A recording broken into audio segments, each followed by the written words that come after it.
One moment she was there, and the next she was gone.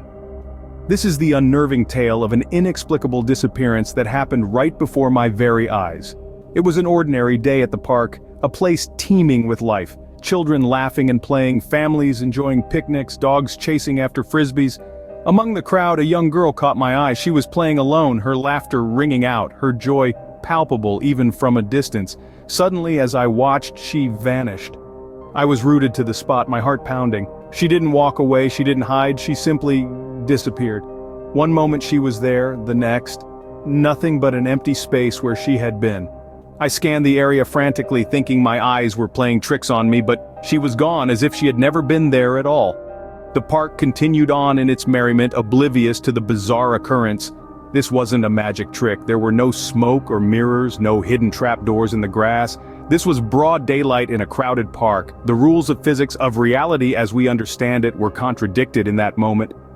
It was as if a glitch in the very fabric of our universe had swallowed her up, leaving no trace behind. I questioned my sanity, my perception. I even questioned the nature of our reality. Could we be living in some kind of simulation, a sophisticated illusion where people can just vanish without a trace? Could this be a manifestation of the Mandela effect, where collective memory and individual perception clash in inexplicable ways? But no matter how much I pondered, there was no logical explanation, no rational understanding to be made of the situation. It was a moment that defied comprehension, a moment that shook me to my core. Just like that, she was gone. I blinked, and she vanished. This story isn't just about a mysterious disappearance, it's about the inexplicable, the unexplainable, and the profound questions such anomalies pose about the nature of our reality. I was there, but I was also here. How could I be in two places at once? Picture this: one moment you're at home, sitting comfortably in your favorite chair, and the next, you're also standing in your office, a good 20 miles away. Sounds impossible, right? But that's exactly what happened to me. I remember it being an ordinary Tuesday. I was at home just finishing up a late breakfast. My mind was already on the day's work ahead, my thoughts scattered across numerous tasks and deadlines. Suddenly, I felt a strange sensation, like a shiver down my spine, but it was more disorientating.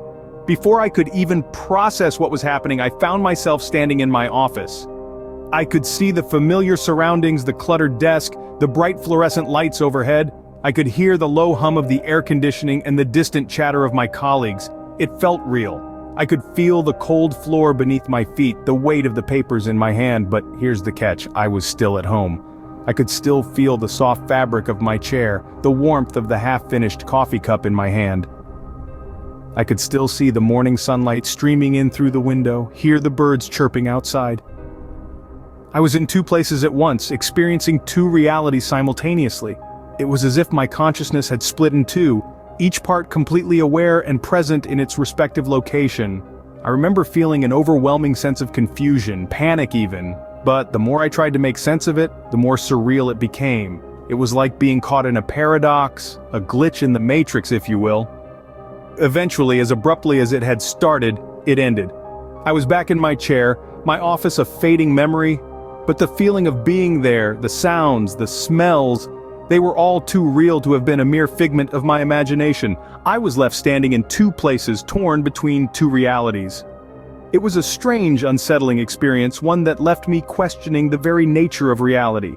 Are we living in a simulation where such glitches can occur, or was it just a trick of the mind, a momentary lapse in the fabric of my consciousness? The truth, I suppose, remains a mystery. But one thing's for sure: reality, as we perceive it, is far more complex and enigmatic than we could ever comprehend. I woke up one day and I was living a life that wasn't mine. Imagine for a moment, a dream so real you could taste the morning coffee, feel the warmth of a different sun on your skin, and hear the laughter of children that were not your own. This wasn't just a dream, it was an alternate life, a life that didn't belong to me, yet felt as real as the one I've always known. In this dream, I was a different person, living in a different city, surrounded by different people. But it wasn't just the surroundings that were different. It was me. I had a different job, different habits, even a different name. These weren't the vague, shadowy figures of a typical dream, but fleshed-out individuals with their own quirks, personalities, and shared histories with me. I could recall memories with them, birthdays, holidays, shared heartaches and triumphs. This was a life as rich and complex as my own, yet it was a life I had never lived. The dream was so vivid, so detailed that even upon waking the taste of that morning coffee lingered on my tongue. The sound of those children's laughter echoed in my ears. I found myself in my own bed, in my own room, yet part of me was still in that other life, still living out that other day. The confusion was profound. I was caught between two worlds, two lives. One a life I had always known, the other a life I had lived only in a dream. The lines between reality and dream blurred, and I was left questioning which was the real one, which was the dream. Despite the vividness of the dream, I knew I had to face the reality of my own life. I had to let go of the alternate life, the life that wasn't mine. Yet, the memories of that life, the people, the experiences, they lingered like the echo of a song long since played.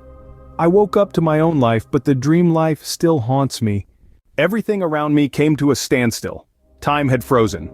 It was just an ordinary day, or so it seemed. I was walking down the bustling city street when suddenly an uncanny silence fell. The lively chatter of people, the honking of cars, the rustling of leaves, everything ceased. I looked around and to my shock, I found the world around me frozen. People were stuck in mid-action like statues in a museum. A child, mid-giggle with her ice cream cone poised in midair, dripping but not falling. A cyclist, caught in the middle of a pedal, suspended as if by some unseen force. Even the birds were frozen in flight. Their wings spread wide against the sky, unmoving. The eerie silence was deafening. It was as if I was trapped in a photograph, a moment captured in time, but I was the only one able to move. I reached out to touch a frozen passerby, half expecting my hand to pass through him like a ghost. But he was solid, real, just frozen. I felt a chill run down my spine, a sense of disconnection. It was like I was in a bubble, separated from the reality I knew. Was this a dream, a trick of the mind, or had I somehow slipped through the cracks of time? I wandered aimlessly in this frozen world, my heart pounding in my chest, my mind racing with questions. I felt alone, isolated. It was an experience that was both fascinating and terrifying. And just as suddenly as it had stopped, time started moving again. People resumed their actions, the sounds of life filled the air once more.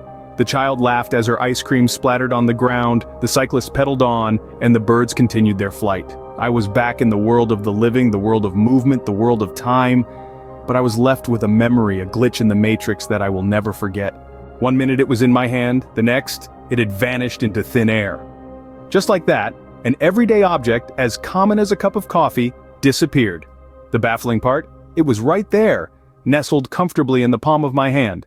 The object was as mundane as it could get, but its vanishing act was anything but ordinary. It was a palpable, tangible thing, not something fleeting or ethereal, and yet, in a blink, it became a part of the unseen. The mind reels trying to comprehend such an uncanny occurrence. It's like trying to grasp smoke with your fingers, or trying to catch a shadow. The mystery of it all is as intoxicating as it is mystifying. What happened next was a frantic search. A wild, frenzied hunt for the missing object. It was like a scene straight out of a detective novel, eyes scanning every inch of the room, hands patting and probing every surface. The search was exhaustive, bordering on desperate. But the object was nowhere to be found. You see, it's not just about the object, it's about the violation of the laws of physics, the defiance of reality as we know it. It's about the unsettling feeling of witnessing something that's not supposed to happen, something that challenges our understanding of the world. It's a glitch in the matrix, a ripple in the fabric of reality, and that's the crux of the matter. The object was ordinary, but its disappearance was extraordinary. It wasn't misplaced or stolen. It didn't slip from the hand and roll away. It simply vanished. Poof, gone without a trace. It was like witnessing a magic trick, but without the magician. And then the search ends. Not because the object was found, but because there was nowhere else to look. The object was lost, swallowed by the thin air. It had vanished, leaving behind nothing but a sense of wonder, a feeling of awe, and a story that defies belief. The object was lost, swallowed by the thin air. After the accident, my world changed. I woke up in the hospital, my vision foggy, my mind a whirlpool of confusion. I could still remember the accident, the screeching tires, the deafening crash, the world spinning around me. But when I opened my eyes, everything was different. The hospital room seemed familiar, yet alien. The walls were painted a different hue, the furniture rearranged. The faces of my family looked the same, yet their eyes held a different light. Their voices echoed with unfamiliar cadences. I tried to shake off the feeling, attributing it to the trauma, the medication. Yet as I left the hospital, the changes became more apparent. My home, my neighborhood, everything was subtly different. The layout of the streets, the colors of the houses, the tree that stood tall near my house was no longer there. The city seemed to have rearranged itself while I was unconscious. My friends, my colleagues, they were all there, but they were different.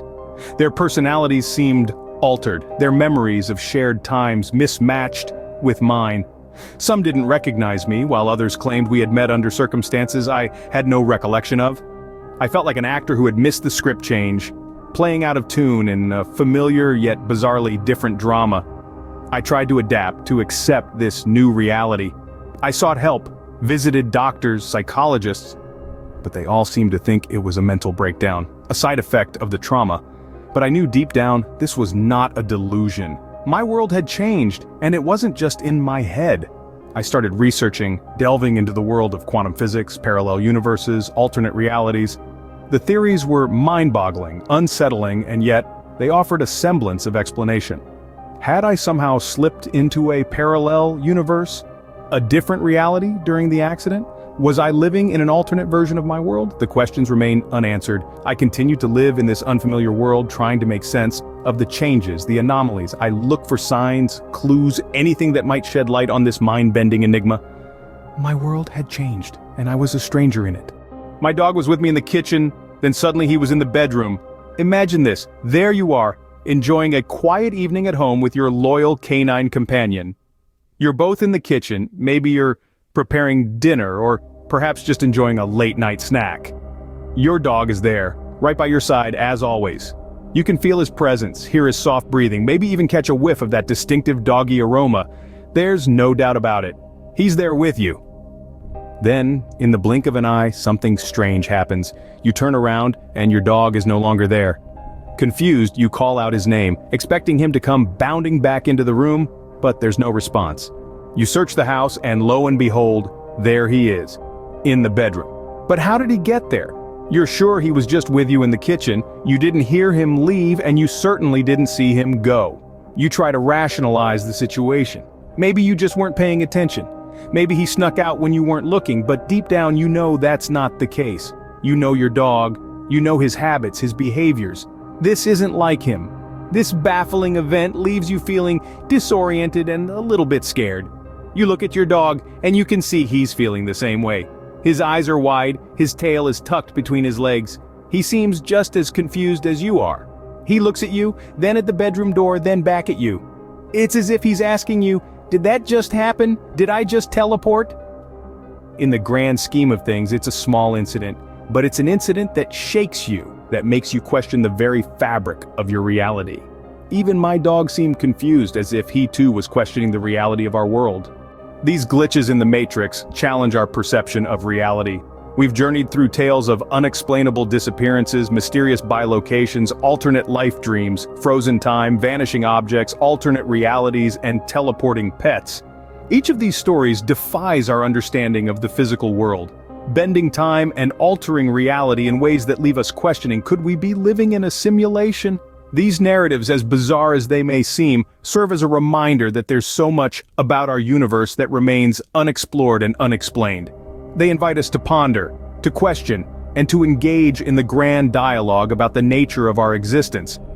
So, if you've experienced a glitch in your own matrix, we encourage you to share your story. The world is full of strange phenomena waiting to be uncovered. Remember, reality is not always as it seems. Stay curious, stay open, and most importantly, stay weird.